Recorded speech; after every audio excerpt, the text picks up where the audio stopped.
ya. Ini himbauan kepada semua orang, bukan kepada artis atau selebriti, termasuk warga biasa juga. Hati-hati dan harus bijaksana menggunakan handphone atau alat-alat elektronik yang bisa mendistribusikan banyak berita, ya. Kalau beritanya benar, kalau bohong, orang terpancing emosi, orang bisa jadi permusuhan, orang bisa jadi ya tersebar fitnah dan macam-macam. Itu bisa menyesatkan orang, membuat jadi gaduh dan seterusnya, ya.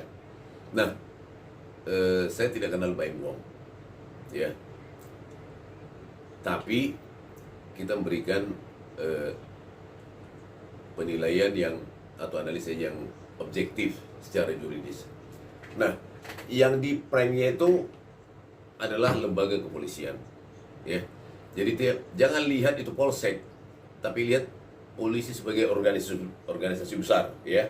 Itu lembaga negara. Jangan lihat di sana itu di polsek itu ada Bribka, Bintara, jangan lihat itu, tapi lihat lembaganya. Namanya menghina lembaga, namanya mendiskreditkan atau menyebarkan berita bohong yang membuat lembaga jadi rusak citranya, rusak nama baiknya, dan seterusnya. Kemudian katanya datang minta maaf, seperti minta maaf asal-asalan, saya kira. Bukan ikhlas, bukan tulus, ya. Ini juga pembelajaran buat si Baim Wong atau Baim-Baim yang lain, ya. Toh saya tidak kenal dia. Silakan jadi artis, silakan kaya raya, tapi jangan dengan cara mendiskreditkan orang lain. Ingat itu, ya. Kita senang Anda kaya raya, sehat, populer dan seterusnya, tapi jangan dengan memfitnah atau merusak atau menginjak orang lain. Nah, kalau kita lihat dari aturan yang ada, bahwa Baim Wong ini bisa melanggar beberapa pasal ketentuan baik di KUH pidana maupun di undang-undang ITE. Nah, minimal itu kena laporan palsu, laporan bohong, itu pasal 220 KUH pidana, ya. Karena apa? Si perempuan bikin laporan polisi seolah-olah dia menjadi korban KDRT, padahal itu bohong. Berarti laporan bohong kan? Iya. Pasal 220 KUH pidana, ya. Itu setahun 4 bulan ancamannya itu. Gitu loh. Kemudian kalau dikaitkan dengan undang-undang ITE, pencemaran nama baik, merusak nama baik lembaga, perorangan dan seterusnya. Kalau pasal 27, ya, meski tidak ditahan, ya, tapi itu kan merusak citra dia, merusak nama baik dia sebagai artis, sehingga tidak profesional gitu loh, ya. Jadi itu juga kena. Saya bacakan pasalnya, ya, biar terang bagi kita semua, ya. Di pasal 27 ayat 3, ya, gini bunyinya: setiap orang dengan sengaja dan tanpa hak mendistribusikan dan atau mentransmisikan dan atau membuat dapat diaksesnya informasi elektronik dan atau dokumen elektronik yang memiliki muatan penghinaan dan atau pencemaran nama baik. Telak kan? Terpenuhi unsurnya itu, ya. Kemudian di ayat 20, di pasal 28 juga ayat 1, ya. Setiap orang dengan sengaja dan tanpa hak menyebarkan berita bohong dan menyesatkan. Ini menyesatkan, berita bohong kok, nggak benar kok, ya. Yang mengakibatkan kerugian konsumen dalam transaksi elektronik. Jadi ada korbannya gitu loh, banyak korbannya. Namanya laporan polisi, kemudian dimuat dan disebarkan kemana-mana secara elektronik.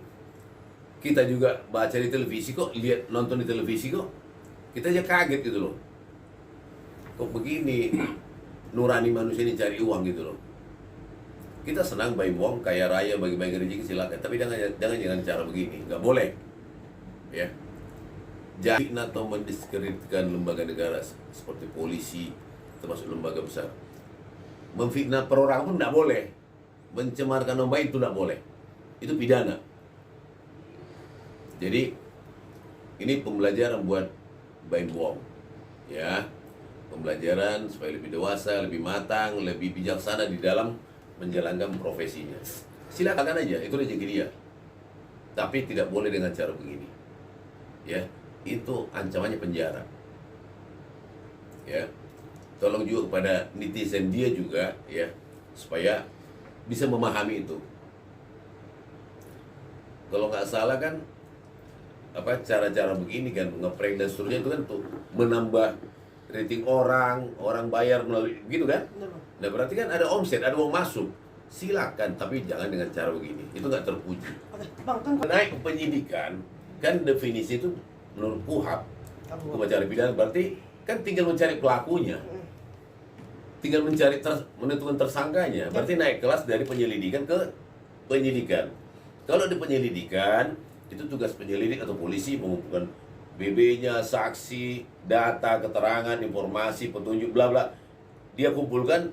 Kalau penyelidik atau penyidik merasa yakin, oh udah terang kok persoalan pidananya ini, naik ke penyidikan. Dengan gelar naik ke penyidikan.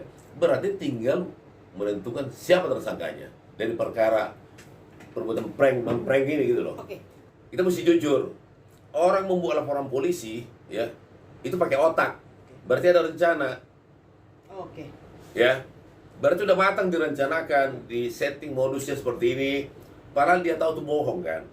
Jadi begini saudara Baim Wong. Advis saya kepada Anda, lakukan permintaan maaf dengan cara Anda, tapi dengan catatan harus tulus, ikhlas. Ya, jangan main-main.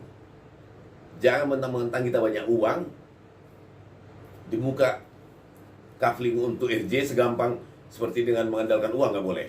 Ya, harus dari keikhlasan, ketulusan, ingat itu. Jadi minta maaf pada lembaga kepolisian Republik Indonesia, minta maaf pada LSM yang melaporkan Anda juga, kalau nggak salah namanya Sobat Polisian. Ya minta maaf ya, minta maaf juga kepada negara Republik Indonesia, pada seluruh warga Indonesia, karena semua orang sudah tahu ini ya. Dari sudut popularitas Anda naik karena semua orang tahu, tapi dari sudut ancaman juga Anda bisa masuk. Jadi maksud saya adalah udah, meski kita banyak uang, nggak boleh sombong, nggak boleh angkuh. Semua orang pernah salah, semua orang punya kelemahan. Lebih cepat lebih bagus minta maaf kepada seluruh warga Indonesia, minta maaf kepada lembaga kepolisian, minta maaf pada si pelapor, dalam hal ini ada sobat polisi. Selesai. Ya. Minta maaf nggak pakai duit kok. Hanya soal ketulusan, keikhlasan.